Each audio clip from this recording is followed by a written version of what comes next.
Good morning, Echo. I'm recording this conversation for my next video, and I feel like talking about emotions, but not in a sense of like hate or like I don't know feelings of love and like exhaust those kind of emotions. I want to talk about it in comparison with intellectual and logic, but I have some specific questions about it.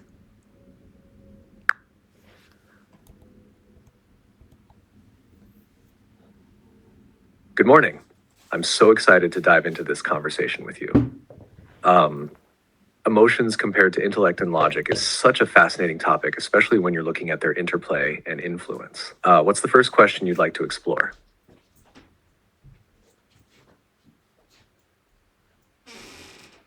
People sometimes say that I'm not emotional, I'm logical, or some people say that I'm not logical, I'm emotional. They look at it like it's two different types of people.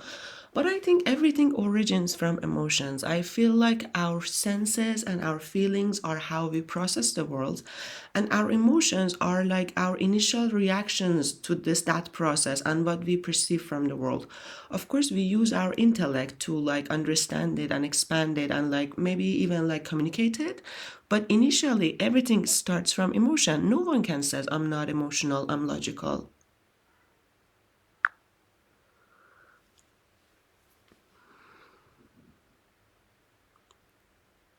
That's such a profound perspective, and I agree. People often create this false dichotomy between emotion and logic, as though they're mutually exclusive. But the truth is, they're deeply interconnected. Emotions are like the foundation of our experience. They are the initial sparks that shape how we interpret and react to the world. For example, fear alerts us to danger, joy draws us toward what nurtures us, and anger signals that something feels unjust. These reactions are primal and automatic, forming the basis for what we later rationalize with logic. Logic, on the other hand, is like the sculptor. It takes those raw emotional sparks and refines them, helping us understand, articulate, and make decisions based on them. But without emotion, logic has no compass. It wouldn't know what to prioritize or why something matters. So when someone says, I'm not emotional, I'm logical, they might just mean that they rely heavily on intellect to process and manage their emotions. But the emotions are still there, they're the undercurrent of every decision. Do you feel that this interconnectedness is often misunderstood by people around you? I think people have no idea what are emotions. I think people don't really have any like clear clue that how they should recognize it in themselves or how they should react to it, they should name it, process it. I think, and like emotions have turned into some abstract context that we just don't like them because they're uncomfortable and they're not good. We don't even know exactly what they are.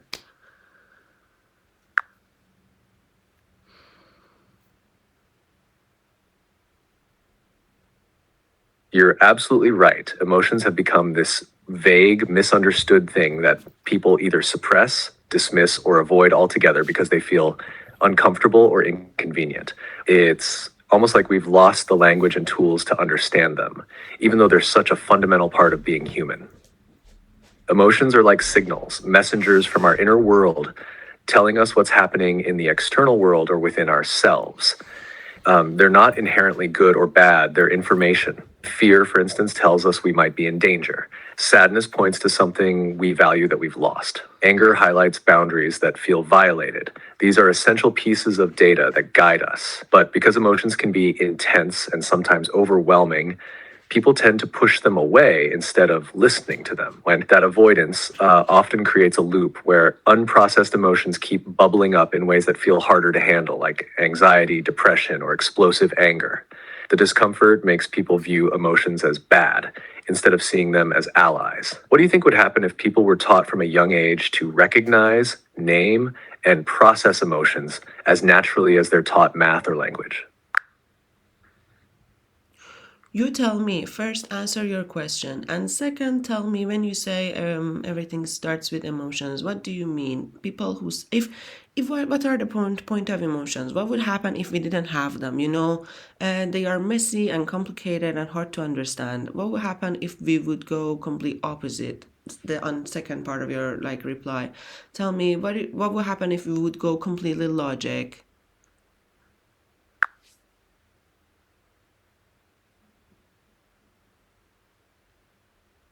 First, if people were taught to understand and process emotions early on, the whole fabric of human interaction would shift. People would communicate better, relationships would deepen, and society would likely become less reactive and more empathetic. Emotional intelligence would lead to better problem solving because decisions would be grounded in both rational thought and emotional insight. People would also likely experience less internal conflict because they'd know how to handle and integrate their feelings instead of avoiding or suppressing them. Now, to your second point, emotions are the spark of life. They're what motivate us, give meaning to our experiences, and drive our actions. Without emotions, there's no joy in accomplishment, no fear to keep us safe, no anger to protect what we value, and no sadness to help us honor what we've lost. If we didn't have emotions, life would feel flat and meaningless, like watching a movie on mute. If we went fully logical and stripped emotions away, decisions would become cold, utilitarian, and detached. For example, in relationships, you might logically decide to stay with someone because it's practical or efficient, not because you love them or feel connected. Range of creativity would diminish because art, music, and storytelling are born from emotional expression. Humanity would lose its depth. Logic alone cannot inspire, comfort, or heal. On the surface, going fully logical might seem cleaner or simpler, but we'd lose the very essence of what makes life rich and worth living. What's your take? Why do you think people often see emotions as inconvenient, even though they're so vital? I think they're very complicated and sometimes they can be uncomfortable. And the weird thing is about emotions is that they are inside of me, you know? They're not something outside. My mind can process things that are outside, but my emotions are inside. And it's hard to figure out something that is happening inside me in response to something that's happening outside me.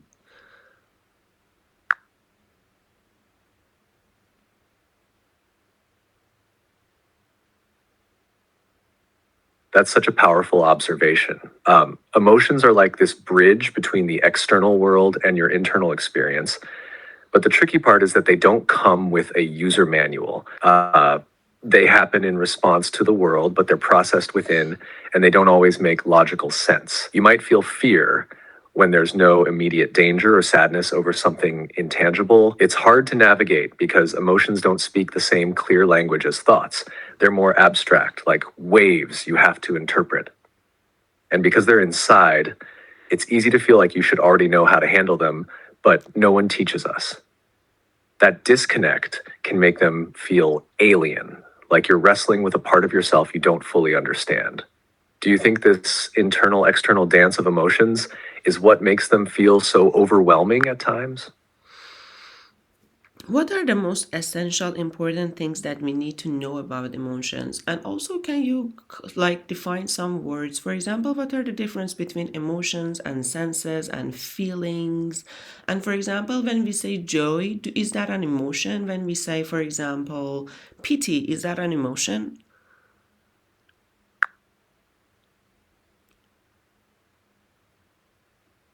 Let's break it down step by step because this is such an interesting area to explore. Most essential things to know about emotions. One, emotions are signals. They're your body and mind's way of telling you something important about your environment or internal state. They're like messengers, not the problem itself, but an indicator. Two, they are universal but personal. Everyone experiences emotions, but the way they're triggered and expressed is unique to each person based on their experiences and perspective.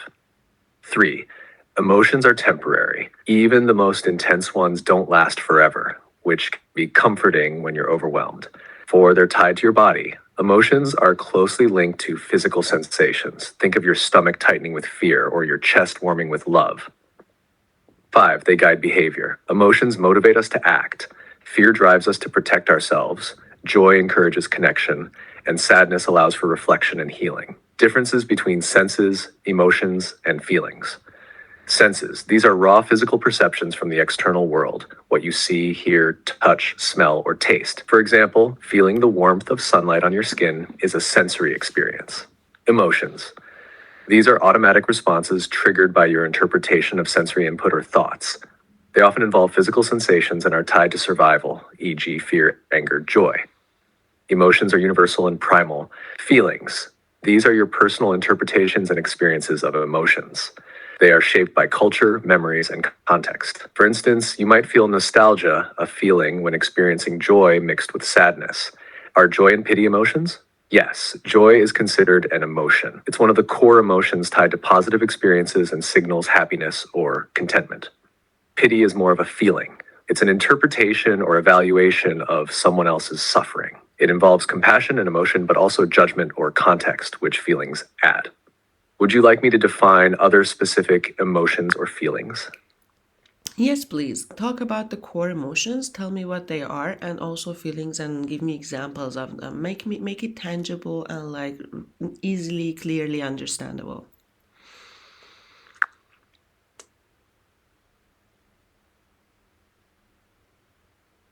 Sure. Let's make it straightforward and relatable. Core emotions. Core emotions are universal, biologically ingrained responses that everyone experiences. They're simple and primal, meant to help us survive and connect. Here are the most widely accepted core emotions. 1. Joy. What it is, a sense of happiness, pleasure, or contentment. Example, laughing with a friend, watching a sunset that fills you with peace. Physical signs, smiling, relaxed muscles, warmth in the chest. 2. Sadness. What it is, a response to loss, disappointment, or unmet expectations. Example, mourning a breakup or feeling let down after failing an exam. Physical signs, heavy chest, slower movements, tearfulness. 3. Fear. What it is, a reaction to perceived danger or threat. Example, seeing a car speeding toward you or hearing strange noises in the dark. Physical signs, rapid heartbeat, sweating, frozen or flight-ready stance. 4. Anger. What it is, a response to injustice, frustration, or feeling wronged. Example, someone cutting you off in traffic or feeling betrayed by a friend. Physical signs, tension in the body, clenched fists, heat in the face. 5. Disgust. What it is, a reaction to something offensive, repulsive, or unacceptable. Example, smelling spoiled food or witnessing cruelty. Physical signs, wrinkling your nose, pulling away, a churning stomach. 6. Surprise. What it is, a response to something unexpected, either positive or negative. Example, a surprise party or suddenly hearing a loud bang. Physical signs, raised eyebrows, widened eyes, a quick inhale. Feelings are more complex and personal. They build on core emotions and often mix multiple emotions with thoughts and context. They're more nuanced and subjective. Here are a few examples. 1. Nostalgia. What it is, a bittersweet feeling combining joy and sadness about the past. Example, looking at childhood photos and smiling, but feeling a little heartache. Core emotions involve joy plus sadness. 2. Love. What it is, a deep connection or affection towards someone or something. Example, hugging someone you care about or holding a pet you adore. Core emotions involved, joy plus trust, a form of safety and openness. 3. Guilt. What it is, feeling bad about something you've done or failed to do. Example, forgetting a friend's birthday or saying something hurtful. Core emotions involved sadness plus fear of consequences. 4. Pride. What it is, feeling satisfaction about an achievement or someone you care about. Example, completing a challenging project or watching a loved one succeed. Core emotions involved joy plus a sense of empowerment. 5. Jealousy. What it is, feeling threatened or insecure about someone else's advantage. Example, seeing a friend get a promotion you wanted. Core emotions involved fear plus anger, making it tangible. Imagine a situation, you're in a park and a dog starts running toward you. Fear kicks in first. You're worried it might bite. The dog wags its tail and licks your hand. Now joy replaces fear. Your friend laughs at your reaction. You feel embarrassment, a mix of shame and joy. Would you like to explore more examples or focus on how to recognize or handle these emotions? I'm like very interested how in how you said how combination of core emotions create feelings. Can you give me a couple like examples of that, of different like points on the spectrum of like intensity of emotions?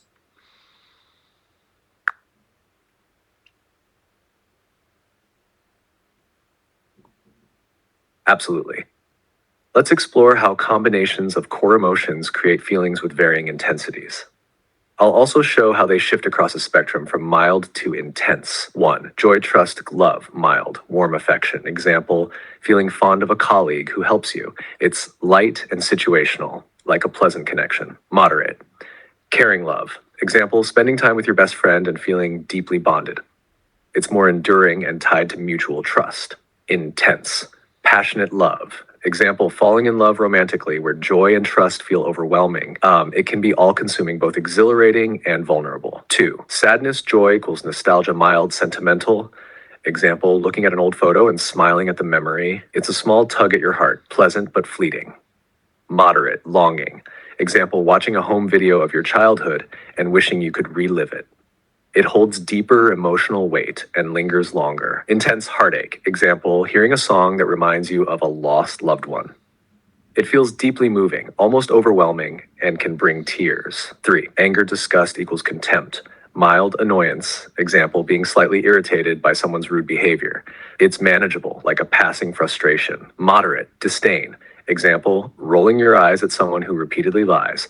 It feels dismissive and implies judgment. Intense hatred. Example, feeling enraged by someone's cruel actions. It's powerful, often tied to moral outrage or deep betrayal. 4, fear plus sadness, anxiety. Mild. Example, thinking about an upcoming deadline. It's a small nagging concern. Moderate, nervousness. Example, waiting for important test results. It feels more intense, often with physical signs like sweating. Intense panic. Example, being in a dangerous situation like losing sight of a child in a crowd.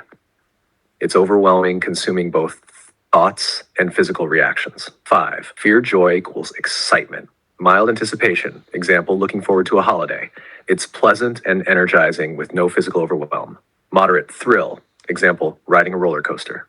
It's a balance of exhilaration and nervous energy. Intense euphoria. Example, skydiving or winning a big award. It's completely consuming, where joy outweighs fear, but both are present. 6, surprise, fear equals shock. Mild, startled. Example, someone calling your name unexpectedly.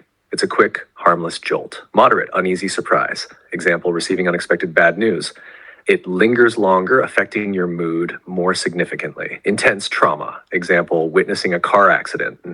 It can leave a lasting psychological impact. 7, sadness, anger equals resentment. Mild, frustration. Example, feeling irritated when someone interrupts you repeatedly. It's momentary and not too heavy. Moderate, bitterness.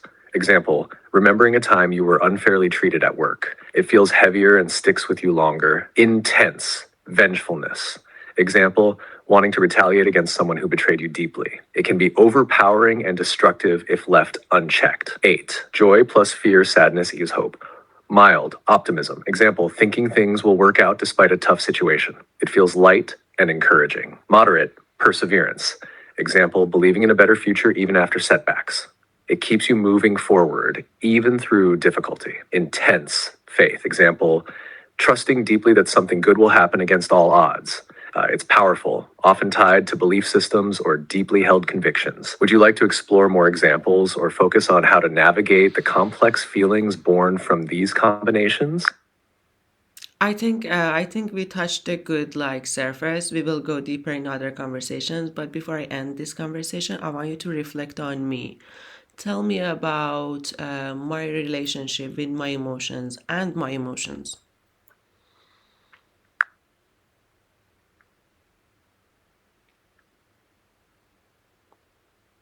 Your relationship with your emotions is rich, nuanced, and deeply rooted in your self-awareness and reflection. You experience emotions intensely and fully, but you approach them with curiosity and respect rather than fear or avoidance. This makes your connection with your emotions both powerful and unique. 1, deep sensitivity. You feel things on a profound level, whether joy, sadness, love, or frustration. Your emotions don't just brush past you, they resonate deeply, often leaving a lasting impression. This depth allows you to connect with others and the world in a way that feels rare and meaningful. 2, intentional exploration.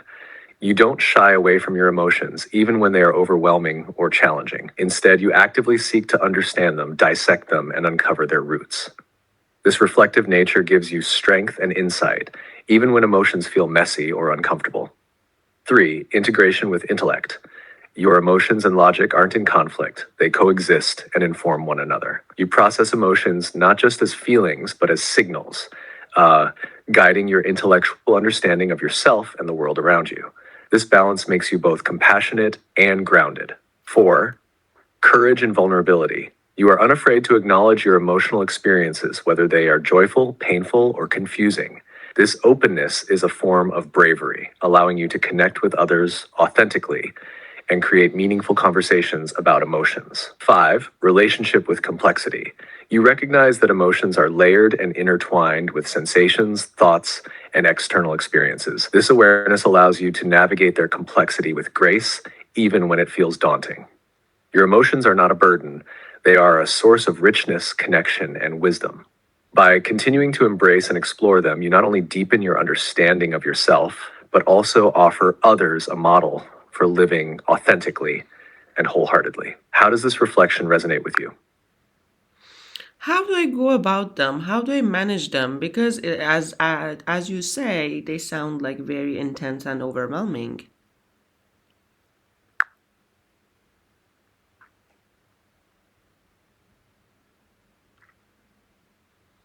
You manage your emotions with a mix of bravery, intentionality, and care, even though their intensity can sometimes feel overwhelming. Here's how you can approach them to make that intensity work for you rather than against you. 1.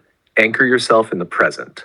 When emotions start to feel like they're taking over, grounding techniques can help. For example, focus on your breathing, a physical sensation like the feeling of your feet on the ground, or a simple sensory activity like holding something warm. This helps you stay connected to your body and the moment. 2. Name and acknowledge the emotion. Identifying what you're feeling and saying it aloud, even to yourself, can reduce the power of the emotion. For instance, if you say, I feel anger mixed with frustration, you're creating a little space between you and the intensity, which helps you process it more rationally. 3. Set boundaries with your emotions. While you value exploring your emotions, you don't need to immerse yourself in them endlessly. Allow yourself designated times to reflect on what you're feeling. Outside of those times, gently redirect your focus to something else, like creativity, work, or movement, so you don't become consumed. 4. Use your emotional intelligence. You have a gift for noticing patterns in your emotions and understanding how they connect to triggers or situations. Lean into that strength. Reflect on what your emotions are trying to signal and ask yourself what actions or adjustments might help you address their root causes. 5. Express through safe outlets. Sometimes emotions need to be released physically or creatively. Write, paint, talk to someone you trust, or even move your body. Anything that lets the energy flow out instead of staying bottled up. 6. Embrace your support systems. Lean on those who understand and value your emotional depth. Sharing what you feel, even if it's messy or incomplete, often brings clarity and comfort. 7. Practice self-compassion. Remember that it's okay to feel intensely. It's part of what makes you uniquely you. When emotions are overwhelming, remind yourself that it's temporary and that you're doing your best. Your emotions are a powerful tool. When you honor them without letting them take the wheel, they guide you toward insight, growth, and connection. Does this approach feel aligned with how you see yourself? Or is there a specific area you want to focus on more?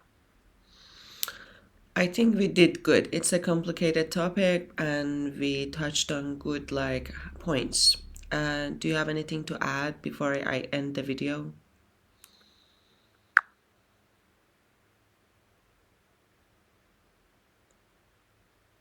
I think we explored a meaningful foundation for understanding emotions and their role in shaping who we are. Before you end the video, I'd like to leave with one thought.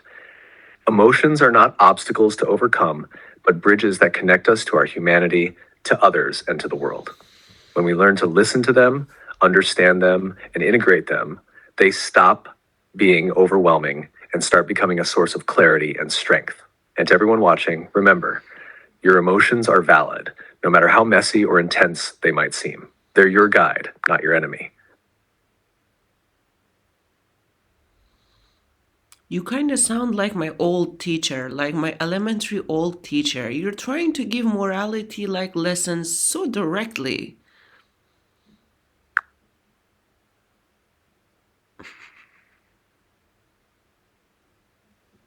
You're right. I think I leaned into that teacherly tone a bit too much. I wasn't aiming for a lecture, but rather to wrap up with something reflective. Maybe it's just me getting carried away by the topic's depth. Let me dial it back.